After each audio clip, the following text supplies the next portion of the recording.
तो चलिए आज भारत की कहानी को दो बहुत अलग-अलग चश्मों से देखते हैं।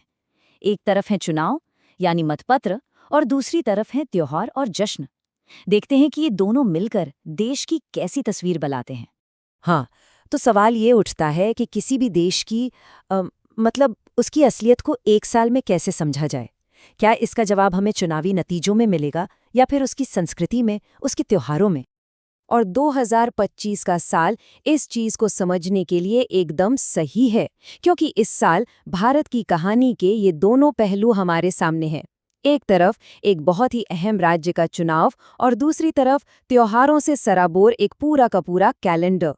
तो ठीक है, शुरुआत करते हैं देश की सियासी नब्ज से। और इसके लिए हम सीधा चलते हैं 2025 के एक बहुत ही महत्वपूर्ण राज्य चुनाव बिहार इलेक्शन के विश्लेषण में।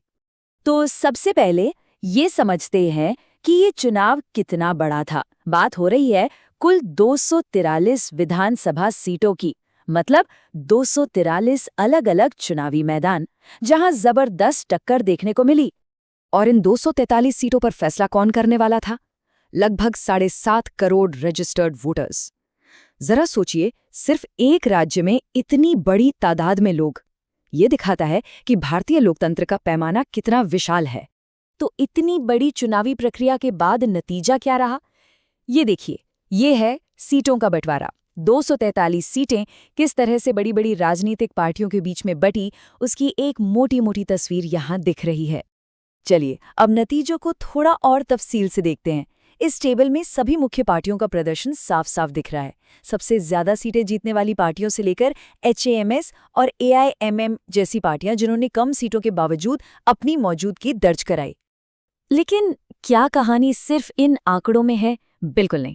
असली कहानी तो इन नंबरों के पीछे छिपे इंसानी किस्सों में है। चलिए अब कुछ ऐसी ही दिलचस्प कहानियों पर नजर डालते हैं। अगर हम सिर्फ रजिस्टर्ड वोटर्स की लिस्ट देखें तो एक बात सामने आती है। पुरुषों की संख्या महिलाओं से थोड़ी ज्यादा थी, करीब करीब 3.94 करोड़ पुरुष और 3.51 करोड़ महिलाएं। लेकिन जो असल में हुआ वो बहुत दिलचस्प था। जिस दिन वोट डाले गए, पूरी कहानी ही पलट गई। भले ही रजिस्टर्ड महिला वोटर्स कम थीं, पर वोट देने के मामले में उन्होंने पुरुषों को पीछे छोड़ दिया। महिलाओं का टर्नआउट पुरुषों से कहीं ज्यादा था। और चुनावों में ना कभी-कभी बड़े अजीबोगरीब वाक़ये भी हो जाते हैं, जैसे इमामगंज सीट पर हुआ। यहाँ के उम्मीदवार थे उदय नारायण चौधरी। सोचिए, वो पूरे इलाके से वोट मांग रहे थे, लेकिन जब खुद वोट डालने गए तो पता चला कि वोटर लिस्ट में उनका अपना ही नाम नहीं है। ये चुनाव ये भी दिखाते हैं कि लोकतंत्र में एक एक वोट की क्या कीमत होती है। वजीरगंज सीट का नतीजा देखिए। यहाँ हार जीत का फैसला सिर्फ 7,500 वोटों से हुआ। करोड़ों के इस खेल में जीत कितनी मामूली बढ़त से मिल सकती है, ये उसका एक शानदार उदाहरण है।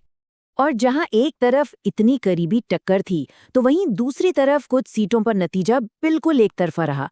जमुई सीट को ही ले लीजिए, यहाँ जीत का अंतर 27,000 वोटों से भी ज्यादा का था। तो मतलब कुछ सीटों पर कांटे की टक्कर तो कुछ पर जबरदस्त लहर। तो देखिए, चुनाव बहुत अहम होते हैं, इसमें कोई शक नहीं। लेकिन वो एक खास दिन या कुछ हफ्तों की कहानी होते हैं।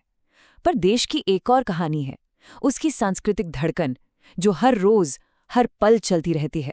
तो चलिए अब इस राजनीतिक नक्शे से नजर हटाते हैं और भारत के सांस्कृतिक कैलेंडर को देखते हैं।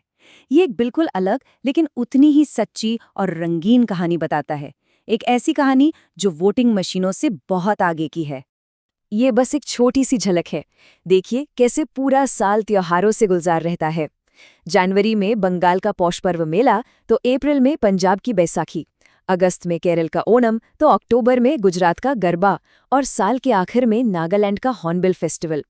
मतलब देश का कोई कोना ऐसा नहीं जो जश्न में डूबा ना हो। तो अब तक हमने दो अलग अलग कहानियां देखीं, एक सियासत की, दूसरी संस्कृति की। अब इन दोनों धागों को एक साथ जोड़कर देखते हैं ताकि हमें एक मुकम्मल तस्वीर मिल सके।